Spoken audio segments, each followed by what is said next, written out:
আমাদেরকে বক্তব্য কোনো সাক্ষাৎ। হ্যাঁ হ্যাঁ বলেন, কিছু বলেন, কি অবস্থা বলেন, অনুভূতি কি? অবস্থা I am exhausted right now. আমরা আসছি, জায়গাটা দেখেন, জায়গাটা দেখেন, কোথা থেকে আসছি ওইটা দেখেন। আমরা ওই পাহাড় থেকে আসছি, এই চূড়া থেকে নেমে এদিক দিয়ে আসছি। আমরা রাতে ছিলাম ওই পাহাড়ের উপরে।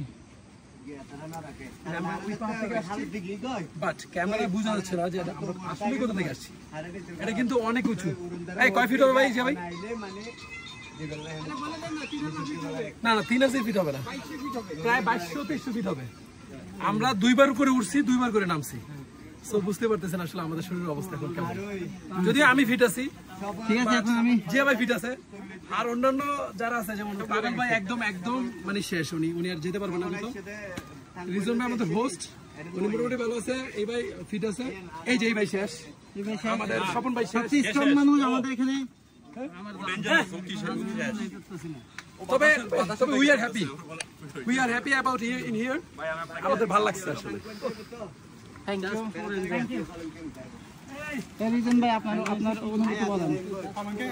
আমার অনুভূতি হচ্ছে, আমার টিমে বেশিরভাগই নতুন ট্রেকার। তাদের প্রথমে সীতাকুণ্ড মিরেশ্বরা দিয়ে শুরু করা উচিত ছিল, কিন্তু তারপরেও তারা চলে আসছে এই যে রুমগাং কিস্টঙ্গার নিচে। এটা তাদের জন্য অবশ্যই একটু এক্সট্রিম হয়ে গেছে, যার কারণে আমাদের টিমটা একটু স্লো।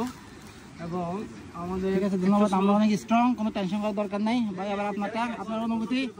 আমাদের সবচেয়ে ইয়াং ম্যান আর্মি চিরসবুজ।